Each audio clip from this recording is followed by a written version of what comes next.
제가 22절 말씀 먼저 봉독합니다. 그때 이스라엘 사람들이 기드온에게 이르되 당신이 우리를 미디안의 손에서 구원하셨으니 당신과 당신의 아들과 당신의 손자가 우리를 다스리소서 하는지라.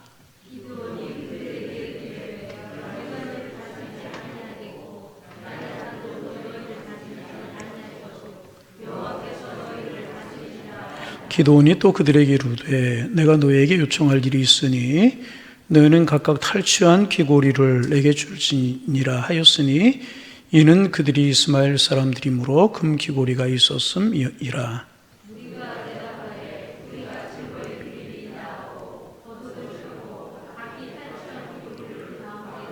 기드온이 요청한 금 귀고리 무게가 금 1700세겔이요 그 외에 또 초승달 장식들과 폐물과 미단 왕들이 입었던 자색 의복과 또 그 외에 그들의 낙타목에 둘렀던 사슬이 있었더라.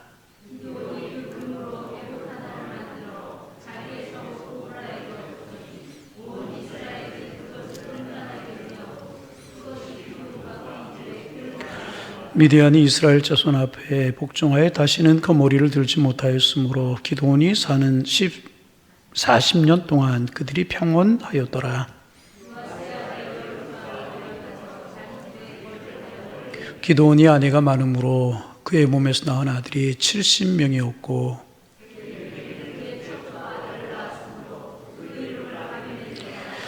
요아스의 아들 기드온이 나이가 많아 죽음에 아비에셀 사람의 오브라에 있는 그의 아버지 요아스의 묘실에 장사되었더라.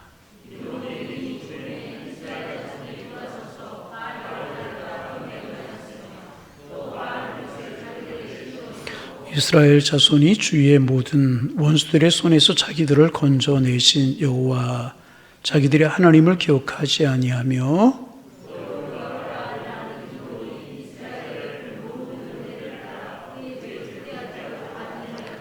아멘. 하나님 아버지, 오늘도 주님의 이름으로 주님의 성전에 모여서 또 가정에서 하나님 앞에 예배드립니다. 우리의 마음이 주님 앞에 모아지게 하시고 성령이 우리와 함께하는 시간이 될 수 있도록 인도하여 주옵소서. 마음과 뜻과 성품을 다해 예배하게 하시고 정성을 다해 찬양하게 하시며 간절한 마음으로 기도할 수 있도록 인도하여 주셔서 주님과 우리와 중심 있는 교제가 이루어질 수 있도록 축복하여 주옵소서. 하나님, 우리의 신앙이 내 욕심에 또 내 이기심에 근거한 신앙이 되지 않게 하시며 하나님, 이제까지 살아온 삶의 풍습에 근거한 신앙이 되지 않게 하시고 내 신앙이 말씀에 근거한 신앙이 될 수 있도록 인도하여 주셔서 주님을 기쁘시게 하며 열매 있는 신앙이 될 수 있도록 축복하여 주옵소서. 하나님, 사사기를 묵상하면서 오늘 우리에게 주시는 주님의 음성 듣기를 원합니다. 사사가 활동했던 시대들의 시대적인 상황이 오늘 우리가 살아가는 시대적인 상황과 비슷하지 않은지요. 그러기에 사사기의 말씀이 중요하게 느껴지는데 한 말씀 한 말씀이 우리에게 은혜가 되게 하시고 참다운 결단과 다짐이 있게 하셔서 영적인 유익이 될 수 있도록 주님 축복하여 주옵소서. 어려운 세대를 살아가는 저희들이 말씀으로 무장하고 성령으로 무장하고 하나님의 은혜로 무장할 수 있도록 인도하여 주셔서 능히 이기며 살아가는 하나님의 사람들이 다 될 수 있도록 주께서 인도하여 주옵소서. 예수님의 이름으로 기도하옵나이다. 아멘. 우리가 이제 수요일마다 사사기를 묵상하면서 은혜를 나누고 이제 있어요. 몇 명의 사사들 우리가 나누었고, 비교적 사사기 중에서도 이제 많은 분야를 할애해서 설명하고 있는 기드온에 관해서 우리가 오늘 7번째 묵상을 하고 이제 있습니다. 우리가 그동안 이제 나누었던 기드온이 이제 죽게 이제 됩니다. 오늘 본문에 보면 그 기드온이 죽기 전에 있었던 한 사건과 그가 죽은 이후에 이스라엘 백성들에게 어떤 일이 있었는가 하는 것에 대해서 말씀을 하고 이제 있어요. 기드온의 인생을 돌이켜보면 기드온에게 성공의 요소도 틀림없이 있었어요. 그런가 하면 영적으로 볼 때 실패 요소도 있었습니다. 조금 더 구체적으로 이야기하면 그러니까 잘한 것도 있었지만 잘못한 것도 이제 있었습니다. 그래서 후대에 좋은 영향력을 끼친 그런 부분도 있었지만은 그렇지 않은 부분도 이제 있었습니다. 우리가 이제 그 기드온의 죽음을 보면서 그의 인생을 우리가 신앙적으로 한번 평가해보는 시간을 갖기를 소망합니다. 먼저 기도원의 삶을 통해서 볼 수 있는 성공적인 요소는 크게 두 가지였다고 이야기를 할 수가 이제 있습니다. 첫째는 뭐냐 하면 그는 믿음으로 끝까지 승리를 지켜왔다는 것입니다. 다시 믿음으로 끝까지 승리를 지켜왔다는 것입니다. 우리가 이제 그동안 기도원을 묵상한 것처럼 그런 겁장이 없고 소심한 사람이었잖아요. 그리고 이방신을 섬기는 무당의 아들이었어요. 의심이 많은 사람이었습니다. 그래서 하나님의 부르심에도 불구하고 계속 거절하고 계속 순종하지 않았습니다. 하나님이 증거를 보여주심에도 불구하고 계속해서 증표를 보여달라고 요구를 이제 합니다. 그럼에도 불구하고 그가 하나님의 손에 붙들리고 난 이후에는 그의 목숨이 닿을 때까지 한결같이 주님을 바라보는, 하나님을 바라보는 믿음으로 살았다는 것입니다. 여러분, 그렇습니다. 하나님을 믿기 전에 여러분에게 어떤 죄가 있었든지 그것은 문제가 그렇게 되지 않습니다. 여러분이 하나님께 나오기 전에 여러분이 어떤 신을 섬겼든지 그것도 그렇게 하나님께서는 문제 삼지 아니하십니다.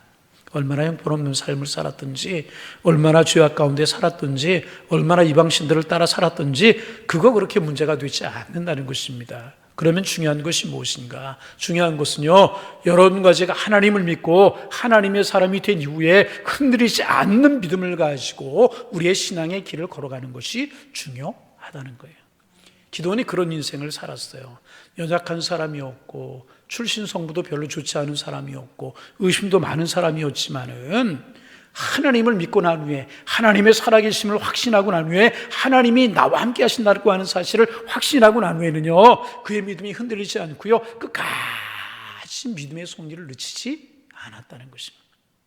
여러분, 이 믿음 가지실 수 있기를 주님의 이름으로 축원합니다. 오늘 믿음을 잘 지켜오시는데요, 그 믿음 끝까지 변치 않고 흔들리지 않는 신앙 되기를 소망합니다. 여러분, 우리가 오늘 신앙생활 잘한다고 해서요, 우리 인생 마지막까지 우리가 신앙생활 잘할 것이다? 절대로 그렇게 장담할 수 없는 것이다. 그래서 우리는 기도해야죠. 하나님, 내 믿음을 지켜 주옵소서, 온전케 하옵소서. 날이 갈수록 성숙한 신앙 될지언정 날이 갈수록 퇴보하는 신앙 되지 않도록 우리를 붙들어 주옵소서. 기도 제목이 우리의 기도 제목이 되기를 소망합니다. 두 번째로 기도인에게서 배울 수 있는 것이 있어요. 그는요, 겸손하여서요, 자기의 자리를 끝까지 지킬 줄 아는 사람이었다는 거예요. 여러분, 이 사실이 참 중요합니다. 그래서 본문 22절을 여러분 한번 보시기를 바랍니다. 같이 한번 읽어볼까요? 20절 읽습니다. 그때 이스라엘 사람들이 기드온에게 이르되 당신이 우리를 미디안의 손에서 구원하셨으니 당신과 당신의 아들과 당신의 손자가 우리를 다스리소서 하는지라. 이 말이 무슨 말이냐 하면 당신 때문에 우리가 큰 승리를 얻었고 압제에서 벗어났다, 말할 수 없는 평안이 우리에게 찾아왔으니까 그게 다 당신의 공로이니까 당신이 왕이 되소서, 우리의 왕이 되려고 요구를 이제 한 것입니다. 그러면서 기드온을 왕으로 추대하려고 이제 한 것입니다. 그러자 기드온이 뭐라고 이야기하는가? 23절 말씀 같이 읽습니다. 기드온이 그들에게 이르되 내가 너희를 다스리지 아니하겠고 나의 아들들도 너희를 다스리지 아니할 것이요 여호와께서 너희를 다스리라 하시니라. 할렐루야. 아니다. 왕 되는 것 하나님이 원하시는 것이 아니다. 나의 사명은 하나님께서 나에게 주신 사명을 가지고 사사로서의 나의 사명을 살다가 거기까지 하나님 나에게 원하시는 것이지, 왕이 되는 것은 하나님이 원하시는 것이 아니다. 그리고 기도원이 사양합니다. 여러분, 참 이거 쉬운 일이 결코 이제 아니라는 거예요. 여러분, 우리가 아는 것처럼 인간들은요, 많은 기본적인 욕구를 가지고 살아갑니다. 그런데 인간이 가지고 있는 그 많은 욕구들 중에서 가장 강하고 가장 마지막까지 남아있는 욕구가 무엇인가 하면 권력에 대한, 명예에 대한 그런 욕심이라고 이제 그래요. 명예를 향한 이 권력을 향한 욕구는요, 다른 사람 위에 군림하려고 하는 이 욕구는 나이가 들어도 줄어들지 않는다고 이제 그래요. 여러분, 기본적인 욕구 중에서 식욕이라고 하는 것이 있죠. 맛있는 거 먹고 싶고 음식을 먹고 싶고 많이 먹고 싶은 그런 식욕이라고 하는 것이 있는데, 먹을 만큼 먹으면 사그러들어요. 식욕 그렇잖아요. 성욕이라고 하는 것도 그렇고 대부분의 기본적인 욕구들이 그래요. 성욕도 나이가 들면 줄어들지 않습니까? 그런데 이 명예욕은요, 권력욕은요, 감투에 대한 욕구는요, 나이가 들어도 계속해서 커가는 것이다. 그래서 비정상적인 방법을 쓰려고 그러고, 성직도 중세에 보면 돈을 가지고 매매하려고 하는 경우들 많이 있었잖아요. 어느 교회는 그런다고 그러죠. 내가 장로시켜주면 이런 돈 주기, 뭐 이렇게 하겠다, 헌금하겠다. 여러분, 그게 헌금이에요? 여러분, 성직은 절대로 그렇게 하는 것이 아니라, 왜 그런가? 명예와 권력욕이 있기 때문에 이제 그렇다는 것입니다. 그런데 이 권력에 대한 욕심은요, 자신이 어떤 일을 이루어 놓았다 생각하는 사람일수록 더 강하게 작용을 이제 하는 것입니다. 내가 이만큼 이루어 놓았으니까 내가 이 정도 대우는 받아야 되고, 내 자식도 이 정도는 대우를 받아야 되는 것은 당연하지. 이런 마음이 생기게 된다는 것입니다. 그래서 인간은 끊임없이 감투욕이라고 하는 것, 명예욕이라고 하는 것을 놓지 못한다는 것입니다. 그래서 권력을 한번 맛본 사람들은요, 죽을 때까지 그 권력에 대한 욕심을 내려놓지 못하는 것이라는 것입니다. 이게 그래서 여러분 아주 무섭다고 그래요. 아주 치열하다고 그래요. 그래서 아버지가 자식을 죽이고, 이 권력에 대한 욕구 때문에 아들이 아버지를 내어 쫓고 죽이고, 이런 일들이 역사에 보면 많이 있지 않습니까? 왜 그래요? 명예욕이라고 하는 것, 권력욕이라고 하는 것이 이렇게 강한 것이기 때문에 그렇다는 것입니다. 그런데 여러분, 기도원이 참 훌륭했던 것은요, 기도원에게 왜 이런 욕구가 없었겠어요? 여러분, 300명으로 13만 5천 명을 물리쳤어요. 오랫동안 압제 가운데 있었던 이스라엘을 구원한 사람이 기도원이란 말이죠. 그런데 기도원의 마음속에 이 명예욕, 권력욕, 높아지고 하는 욕심이 왜 없었겠습니까? 그런데 기도원의 마음에는 이 일은 내가 한 것이 아니라 누가 하셨다? 하나님이 하셨다. 나는 그저 하나님의 손에 들려 쓰임받은 존재에 불과한 것이고, 이 전쟁에 승리하게 하신 것은 하나님이 하셨다. 이스라엘을 통치하시고 승리하게 하실 분은 오직 하나님 한 분밖에 없습니다. 그는 겸손히 하나님 앞에 자신을 돌이켜보면서 자신을 하나님 앞에 엎드리면서 하나님께 돌아갈 영광을 자기가 절대로 가로채지 아니했다는 것입니다. 여러분, 그래서 오늘 우리가 배워야 될 게 이거예요. 기도원의 겸손을 우리가 배워야 할 수 있어야 될 것이라. 참 뭐 좀 되면 참 힘주려고 그러고, 뭐 정의의 사도인 것처럼 내가 이것도 고치고 저것도 고치고 이렇게 해야겠다, 그렇게 이야기하고 그렇게 하는 사람들 참 많잖아요. 아닌 것입니다. 누가 하셔요? 하나님이 원하시는 일이면 하나님이 해나가시는 줄로 믿습니다. 그런 겸손함이 우리에게 있어야 돼요. 높아질 때, 세워질 때, 사람들이 나를 칭찬하려고 할 때, 사람들이 나를 높이려고 할 때, 오히려 더 하나님 앞에 영광을 돌리고, 더 하나님 앞에 겸손하게 머리를 좁히고 무릎을 꿇고 그리스도의 통치를 받고 하나님의 주권하심에 들어가서 살아가는 것, 그것이 그리스도인들의 반듯한 자세라는 것입니다. 기도원이 그랬다는 것입니다. 그런데 여러분, 역사를 보세요. 이 욕구를 다스리지 못해서요, 그 결말이 불행한 분들이 참 많이 있어요. 다른 나라 예를 들 것 없이 우리나라 예를 좀 들어볼까요? 우리나라 건국의 아버지라고 이야기하는 분이 누구예요? 우리나라 건국의 아버지라고 이야기하는 분이 계시잖아요. 누구예요? 이승만 대통령이라고 이야기를 하잖아요. 수많은 고통과 아픔 가운데에서 그래도 우리가 나라가 이만큼 설 수 있도록 기초를 다진 분이 그분이에요. 이거 부인하면 안 돼요. 실이 있다고 그래서 공까지 부인해보면 결코 안 되거든요. 이만큼 설 수 있도록 기초를 다신 분이 틀림이 없어요. 그런데 그분이 노년의 권력욕에 사로잡혀서 나 아니면 안 된다는 생각 속에서 끝까지 그 자리를 움켜잡으려고 하다가 비참한 말년을 보내다가 죽음을 맞이하게 되지 않으셨습니까? 뭐예요? 이 권력 욕심 때문에. 뿐만 아니라 우리나라 경제가 이만큼 올라오기까지 뭐니 해도요, 박정희 대통령의 공이 큰 것은 부인할 수 없잖아요. 사실입니다. 5,000년 이어 내려온 가난을 끊고 우리나라 경제 발전의 기초에 초석을 다신 분이 그분임에 틀림이 없어요. 그분의 노력, 그분의 수고는 큰 것이 사실입니다. 그런데 그분도 마지막에 이런 권력욕이 있었어요. 나 아니면 안 된다.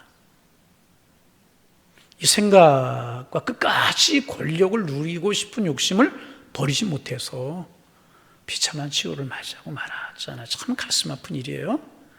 권력을 향한 욕구, 감투명, 이 욕구들은 인간이 통제하기가 정말 힘든 것이 아닐 수가 이제 없습니다. 여러분 말씀드렸지만 왜 기드온이 그런 욕심이 없었겠어요? 300명으로 13만 5천 명을 물리쳤어요. 수십 년 동안 압제 가운데 있던 나라를 평안 가운데 반석 위에 올려놨어요. 나만큼 공을 세우는 사람이 어디에 있겠느냐. 그러면서 백성들이 다 와서 기드온에게 왕이 되어달라고 그래요. 그리고 자손들도 손주들도 우리를 대대로 다스려달라고 그렇게 이야기를 합니다. 그럴 때 기드온의 마음속에 이런 욕심이 왜 없었겠습니까? 그런데 기드온이 훌륭한 점은요, 그것을 이길 수 있었다는 거예요. 하나님이 하셨습니다. 다 하나님이 하신 것입니다. 하나님께서만 영광을 받으셔야 됩니다. 할렐루야. 하나님 나보고 이스라엘 통치하라고요? 아니요. 이스라엘 통치하실 분은 하나님이십니다. 이것이 기드온의 마음이었고요. 이것이 기드온의 자세였다는 것입니다. 여러분, 행여나 그럴 수 있는 기회가 오고 행여나 그럴 수 있는 자리가 되거든 결코 이 마음과 이 자세를 여러분 잃지 마시길 바랍니다. 죄송합니다. 왜 교회에서 항정지 선거가 되고 나면 끝나고 나면 교회를 떠나는 일이 생기고 왜 치열하고 이런 일이 왜 생기는 것이겠어요? 여러분 그저 하나님의 섭리와 하나님의 계획과 하나님의 때를 믿고 하나님이 하신다는 사실을 믿는다면 어떤 일이 있어도 내가 믿음으로 이길 수 있는 것이고요. 하나님의 때를 기다릴 수 있는 것 아니겠습니까?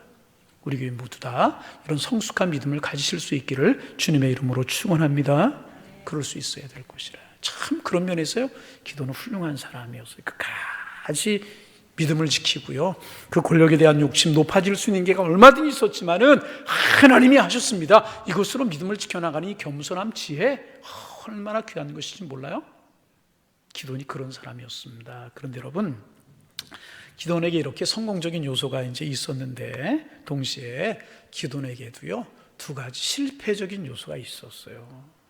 참 아쉬운 부분이에요. 그래서 기도원도 역시 인간이었구나 그런 생각을 하게 이제 되는데 2가지 실패적인 요소가 무엇인가? 첫째는 무엇이냐 하면 기도원은 신앙의 본질보다는요 외형을 추구했다는 것입니다.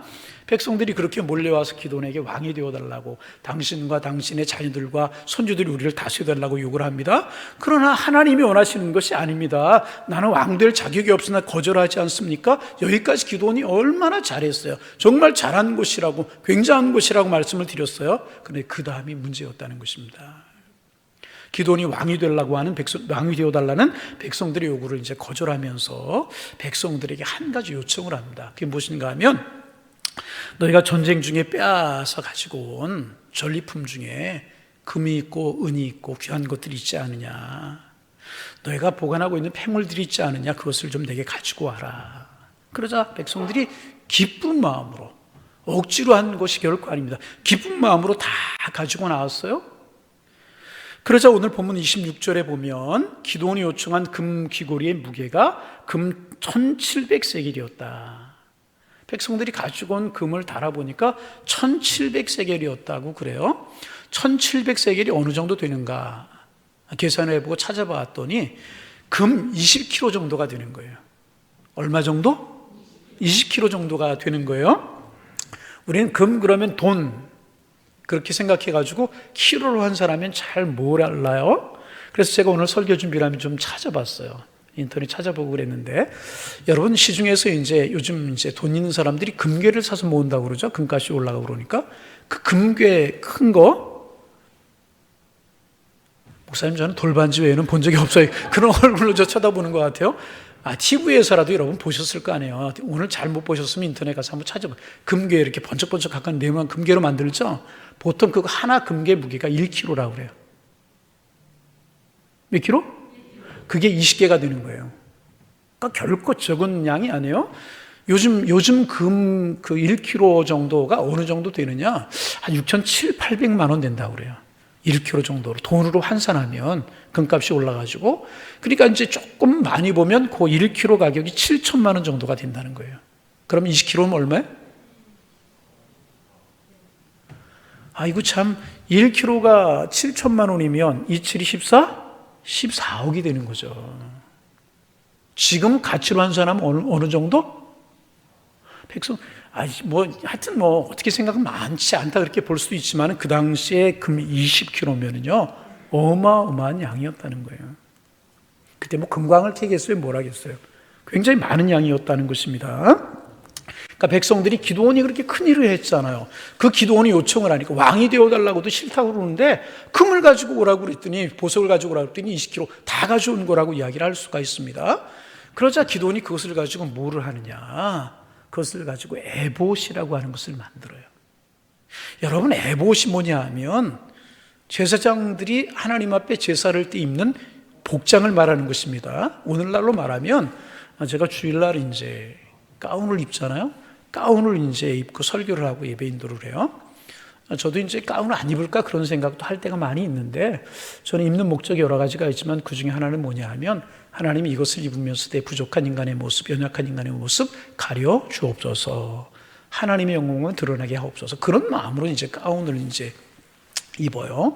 입어도 되고 안 입어도 되는 것이지만 그런 마음으로 저는 가운을 입고, 그래서 입을 때마다 하나님 앞에 기도합니다. 우리 찬양대원들도 이제 또 장로님들도 가운을 입을 때마다 인간의 나는 모습은 감춰주시고 하나님의 은혜만 나타내기를 원합니다. 이런 마음으로 입는 게 참 중요한 것입니다. 권위를 나타내거나 그래서 입는 거 결코 아니라는 거예요. 전에 이제 제가 장신대에서 박사학위를 하고, 박사학위는 여기에 이제 표시가 있어요. 이렇게 줄이 있어요. 학교에 따라서 신학 박사는 이제 파란색 줄, 목회학 박사는 빨간색 줄, 이런 것들이 다 달라요. 국문학은 흰 거 다 달라요. 그래서 이제 학교에서 이제 졸업할 때 입어야 되니까 가운을 이제 했어요. 학위 가운을. 모자는 안 썼지만 그래서 주일날 한번 제가 가운을 몇 번 입었던 적이 있어요. 별로 잘 안 입는데. 그랬더니 이제 한 번은 집사님이 저한테 그렇게 이야기하시는 분 봤어요. 목사님, 오늘 목사님 입으신 가운 보니까 멋있더라고요. 뭐라고요? 멋있더래요. 그래서 무슨 가운이냐고, 그래서 박사 가운이라고 그랬더니 멋있더라고. 멋있으라고 입는 건 아니거든요. 그래서 제가 그 이야기 들은 다음부터 가급적 예배할 때는 잘 안 입으려고 그래요. 입어도 상관없고 안 입어도 상관이 없어요. 대부분의 목사님들이 학위 가운하고 이제 박사 가운을 같이 입어요. 이렇게 달린 것들을 그렇게 입어요. 저는 주일날 이제 별로 잘 안 입어요. 입어도 되고 안 입어도 되는데, 하여튼 제 마음이 그래서 입을 때도 있고 안 입을 때 주로 안 입어요. 다시 말하면 이런 것들이 어떤 나를 자랑하는 그런 도구로 쓰임받아서는 안 될 것이라고 하는 것입니다. 출애굽기 28장 15절 이하에 보면 그 제사장들이 입는 에봇을 만드는 법을 가르치고 있어요. 거기에 보면 에봇은요, 금색실, 청색실, 홍색실, 배실 이런 것들을 이제 꼬아서 만들게 이제 되어 있어요. 그리고 이제 가슴에 보석을 달게 되어 있어요. 청색실, 홍색실 이런 것을 꼬아서 만들었으니까 화려하지 않겠어요? 구별됐죠. 좀 달랐을 거예요. 그리고 이제 가슴에는 보석을 달게 되어 있습니다. 그렇게 에봇은 하나님께 나아갈 때 입는 최고로 만들어진 옷임에는 틀림이 없어요. 아무렇게나 만들지 않고 정성을 다해서 만든 것임에 틀림이 없어요. 그런데 기도는 그 에봇을 지나치게 치장을 하는 것이라 그 말이에요. 하나님께서 말씀하신 대로 한 것이 아니라 교묘하게 그리고 과장되게 해석을 해가지고, 제사장의 옷이 본래가 화려하게 꾸며진 옷인데 걷다가 금으로 입히면 좋겠지, 그래가지고 20kg의 금을 녹여가지고 그 위에다 다 입히는 것이라. 지금으로 말하면 그 옷 한 벌에다 14억의 금을 다 붙여버립니다. 20kg 금을. 그거 무거워서 어떻게 입었나 모르겠어. 번쩍번쩍 번쩍번쩍 움직일 때마다 번쩍번쩍, 움직일 때마다 손 들면 번쩍번쩍, 막 이렇게 만들었던 것 같아요. 왜 그랬을까? 기드온이 왜 그랬을까? 그런 생각 해보게 되지 않습니까? 지금 기드온의 마음속에 남아있는 게 있었어요. 왕이 되는 것 하나님이 원하시지 않는 것이지만 왕이 되지 않아야 되겠다. 그건 참 잘했어요. 그런데 그 마음속에 권위주의를 추구하려고 하는 욕망이 남아 있었다는 거예요. 이 사실이 중요합니다. 그래서 왕이 되라고 하는 백성들의 요구는 거절했지만 왕과 같은 권위로 백성 앞에 서고 싶었다는 거예요. 여러분, 알아야 될 것은 뭐냐 하면 제사장은 권위가 있어야 돼요. 여러분, 우리가 알아야 돼요. 그리고 지도자는요, 어떤 지도자든지 권위가 인정이 돼야 되는 겁니다. 여러분 저 목사의 권위를 여러분이 인정해 주셔야 돼요. 함부로 말하거나 함부로 생각하면 여러분의 신앙이 손실이 되는 거예요. 권위를 인정해 주셔야 되는 거예요. 할렐루야. 장로님들을 세우셨어요. 장로님들은 목사의 권위를 인정해 줘야 되고, 목사는 장로님들의 권위를 인정해 드려야 되고요. 장로님들을 교회에서 세웠으면 장로님들의 권위를 교회에서 인정해 드려야 돼요.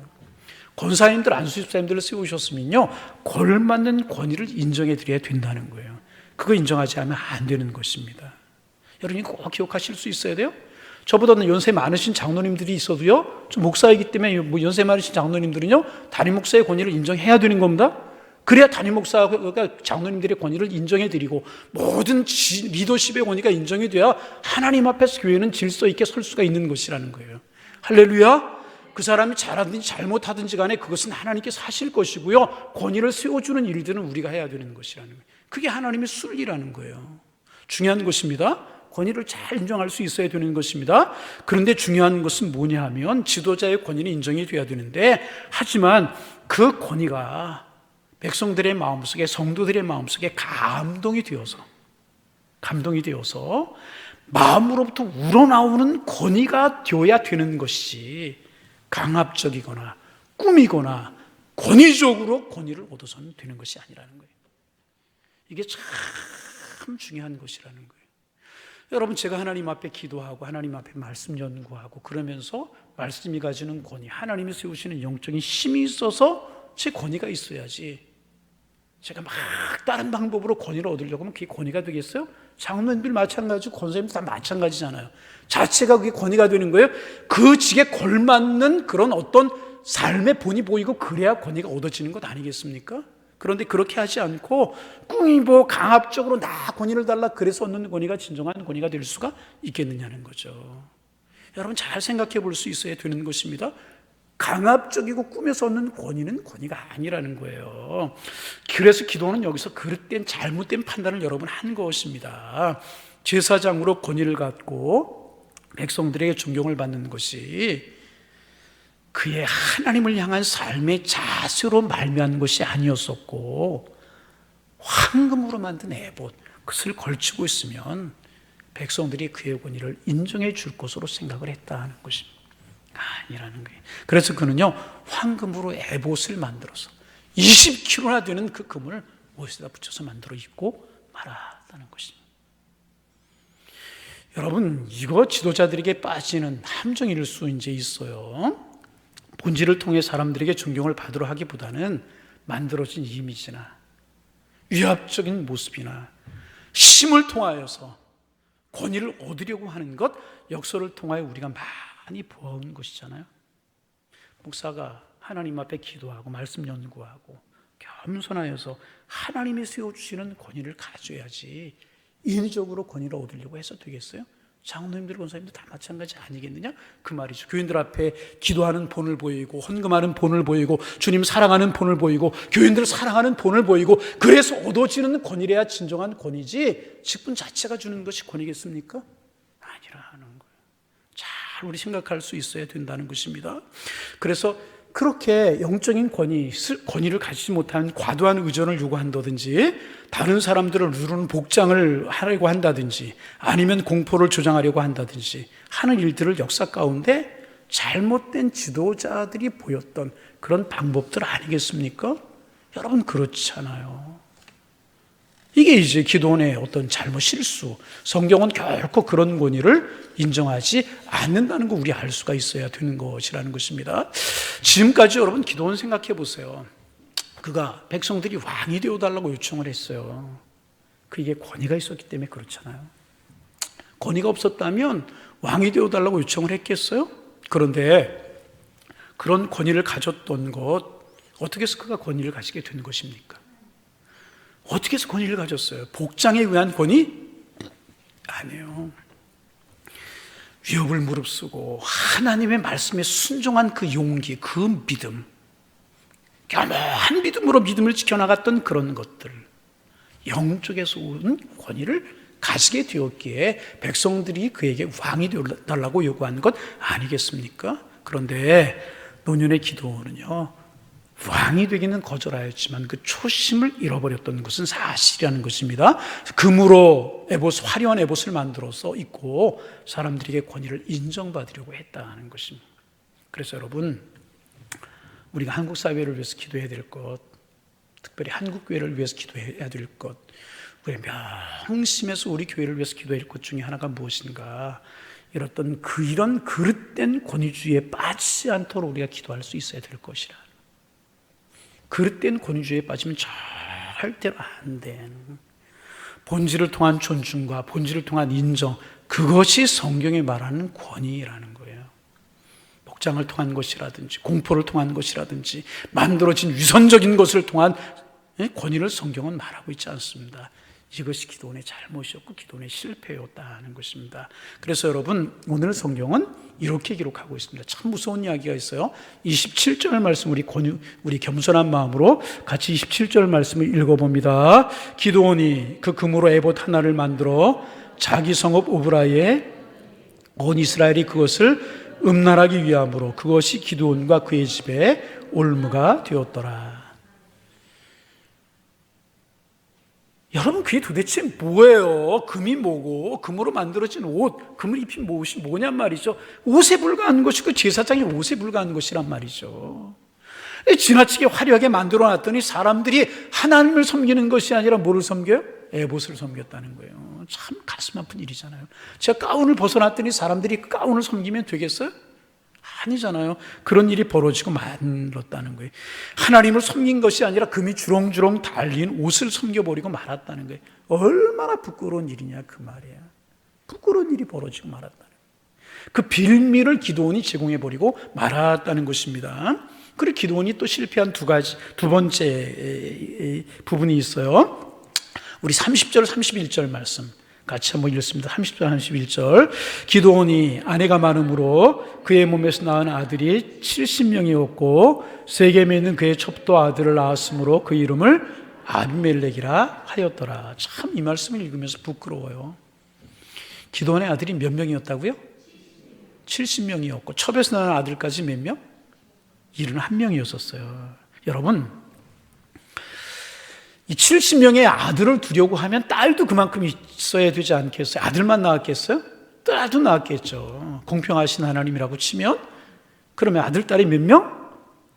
한 140, 공평하신 하나님이라고 치자고 이야기했잖아요. 그럼 아들, 딸이 몇 명이에요? 140명이 되는 거예요. 그러면 140명의 자녀를 혼자 낳을 수 있을까요? 140명 혼자 낳을 수 있어요, 없어요? 목사님, 나는 문제 없습니다. 얼굴 표정이 그런 분들이 계시는 것 같아? 마음대로 하세요. 뭐 그렇게 하든지. 흥부 집은 12를 낳았다고 그러지만, 모르긴 몰라도 한 20명 정도 되지 않았을까? 그죠? 그럼 몇 명씩 낳은 거야, 20명이면? 계산이 잘 안 돼. 그죠? 7명 하면 2, 7, 14? 한 사람 7명 정도 낳았다고 7명도 쉽지 않잖아요. 부인들이 한 20명 정도 되지 않았을까? 부인이 몇 명? 또 어디 가서 20명이었다고 그러지 마세요. 추정하기를 그렇게 할 수 있지 않냐 이 말이에요. 140명의 자녀를 둘 수 있었다면, 아들 70명을 둘 수 있었다면, 그렇잖아요? 그런 생각해봐요. 기드온이 부인들 이름 기억했을까? 당신이 20번째요, 19번째요 아마. 그러지 않았을까? 자식들 얼굴 다 기억하겠을까요? 그런 생각이 마음속에 이제 들어요. 물론 그 당시의 문화가 돈이 좀 있거나 지도자급에 있는 사람들은 부인을 여러 두는 풍습이 있긴 있었어요. 왜냐하면 그 당시에는 후손을 많이 갖는 것이 축복이라고 생각을 했기 때문에 지도자급에 있는 사람들 자녀를 많이 두는 것이 시대적인 책임이기도 이제 했었습니다. 그래서 성경에 보면 이제 다윗도 부인이 그랬고 솔로몬도 그랬고 아브라함, 야곱 같은 사람도 그랬잖아요. 당시의 문화를 따라서 여러 명의 부인들을 두었어요. 근데 우리가 여기서 하나 짚고 넘어갈 것이 있어요. 아브라함도 그랬다. 야곱도 그랬다. 다윗도 그랬다. 그럼 보세요. 그 부인들 때문에 아브라함이 행복했고요. 야곱이 행복했습니까? 아브라함이 하나님이 원하시지 아니한 하갈을 두었어요. 그래서 아브라함의 가정이 행복했고 하갈과 여러분 사레가 편안했어요? 그런데 하갈도 아내고 이스마엘도 아들인데 쫓겨남을 당하는 중동의 불씨의 원인을 제공이 아브라함이 그것 때문에 했잖아요. 이게 행복이에요? 그게 하나님이 원하시는 일이라고 하면 그렇게 됐겠어요? 야곱이 아내들이 4명이었었어요. 그 4명 때문에 가정이 행복했습니까? 동생이 언니를, 언니가 동생을, 남편 차지하려고 싸우고 이런 일들이 벌어졌잖아요. 솔로몬이 그 많은 아내들 때문에 행복했어요? 그 많은 아내들 때문에 우상 숭배에 넘어가게 되고 솔로몬이 몰락하는 결과를 가져오게 되잖아요. 그래서 우리가 알아야 될 것이 뭐냐 하면, 아무리 세상 문화가 그럴지라도요, 아무리 세상 사람들 그렇다고 할지라도요, 하나님의 사람들은 그것이 세상 문화라고 따라가서는 안 될 것이라는 거예요. 아무리 세상이 그렇다고 할지라도 하나님의 사람들은 아닌 건, 왜 이야기를 안 하세요? 남자분들이 대답을 안 하는 것 같아. 아닌 건 아니라는 거예요. 아멘. 아무리 세상 문화, 세상 그렇다고 우리 다 따라갈 거예요? 세상 문화 요즘 뭐 문화라고 하는 포장 씌우고 하는 거 다 따라갈 거예요? 세상이 아무리 그럴지 하나님의 사람들은 따라가서는 안 돼요. 그리고 여러분, 이것이 잘못됐다는 게 그 다음에 나오잖아요. 다음 주에 우리가 나누게 될 텐데, 이것 때문에 이 자녀들끼리 피를 불러오게 되잖아요. 자녀가 자녀를 죽이고 자녀들이 몰살을 당하고 막 이런 가정에 피를 불러오게 되지 않습니까? 가슴 아픈 일이 벌어지게 되잖아요. 여러분, 우리가 알아야 될 것이 있어요. 하나님, 우리가 금욕적인 삶을 살기를 원치 아니하십니다. 하나님 우리에게 주신 욕망을 적절히 통제하면서 누리며 살아가기를 원하셔요. 하나님, 우리가 아주 가난하게 살기를 원치 않으시고요, 질병에 인해서 노인받기를 원하시고요, 여러분 가정의 물질의 복도 받기를 원하시고요, 여러분의 자녀들이 세상에 잘 되기를 주님이 원하시는 거예요. 여러분 모두 사람들에게 존경과 사랑받기를 우리 주님은 원하십니다. 그러나 하나님은 과욕도 금하고 계신다는 사실을 알아야 돼요. 과도한 욕심도 하나님은 금하신다는 거예요. 인간이 가지고 있는 욕망은요, 우리의 삶의 에너지이기도 하지만 이것이 지나치게 되면은요, 이런 것들이 우리를 무너뜨려 버리고 만다는 것입니다. 그런데 기도는 이 욕망을 통제하지 못했다는 거예요. 욕망대로 살았어요, 너무나. 그래 자식이 자신을 관리하는 일에 실패했어요. 그래서 그의 가정에 피를 불러오고 말았다는 거예요. 여러분, 식욕이 귀한 거잖아요. 식욕이 없으면 사람 건강하지 못하고 죽고 말잖아요. 여가를 즐기고 취미생활 하는 것도 귀한 것입니다. 그렇죠? 삶에 활력을 주고 취미생활하는, 골프를 하든 뭐 탁구를 하든 뭐 축구를 하든 취미생활하는 것도, 등산을 하든 취미생활하는 것도 귀합니다. 자신을 아름답게 꾸미고 치장하는 것도 좋은 마음이에요. 그런데 여러분, 가만히 생각해 보세요. 식욕이 좋은 것이지만 지나치면 어떻게 돼요? 병이 되잖아요. 이게 너무 많이 먹어서 문제가 되지 않습니까? 지나치게 요구를 즐기려 하는 사람들, 다른 사람들에게 피해를 주고 그것 때문에 신앙이 흔들려요.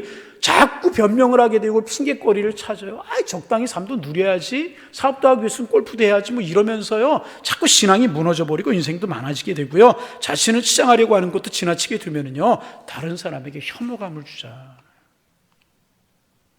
화장이 지나치면 변장이 되고, 변장이 지나치면 환장이 된다고, 죄송한 이야기지만.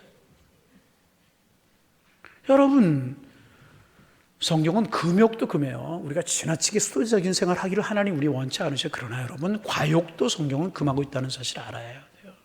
그런데 기도원은요, 과했어요. 자신의 삶을, 욕심을 통제하지 못했다는 거예요. 그래서 결국 자기의 가정에 피를 묻히는, 그리고 이스라엘 전체에 누를 끼치게 되는 누를 범해버리고 말았다는 것입니다. 이게 기도원의 실패였다. 두 가지 귀한 성공도 있어서 끝까지 믿음을 지키고 왕이 되려고 하는 백성들의 그 욕구를 하나님 원하시지 않니 거절할 수 있는, 쉽지 않았지만 이거 거절할 수 있는 거 굉장히 귀한 것이었지만은 또 그렇게 가정을 잘 다스리지 못하고 지나치게 애봇을 꾸며가지고 백성들이 섬기게 만드는 이런 잘못을 하여서 두 가지 실패를 했어요. 그러면 여러분, 우리가 마지막으로 생각할 것이 있어요. 그러면 두 가지 성공과 두 가지 실패가 있었어요, 기도원에. 그러면 어떤 것들이 후손들에게 더 큰 영향력을 미쳤는가? 우리 좀 생각해 보자는 거예요. 성공적인 요인들이 기도원이 후손들에게 더 큰 영향을 미쳤는가? 실패적인 요인이 더 큰 영향력을 미쳤는가? 어떤 것이 더 많은 영향력을 끼쳤고 어떤 후손들에게 더 많은 영향력을 주었는가? 우리 조금 길지만 33절에 35절을 같이 한번 읽어보실까요? 33절 여러분이 34절 함께 35절 읽습니다. 제가 33절 읽어요. 기드온이 이미 죽음에 이스라엘 자손이 돌아서서 바알들을 따라 음행하였으며 또 바알 브릿을 자기들의 신으로 삼고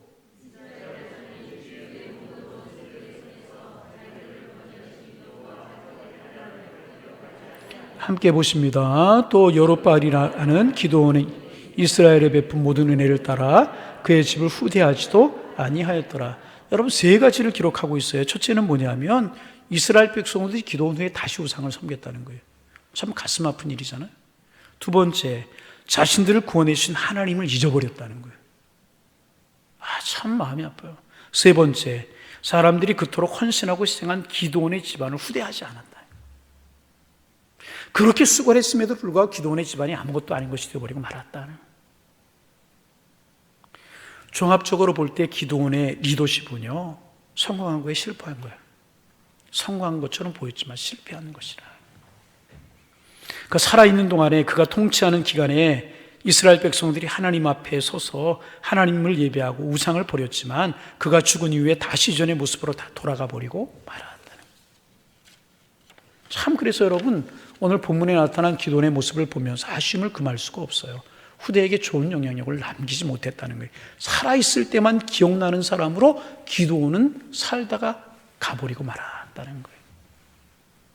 자, 이제 여기서 우리는 오늘 말씀의 결론을 내릴 때가 이제 됐어요. 그러면 우리는 어떤 인생을 살아야 되는가 하는 것이라는 거예요.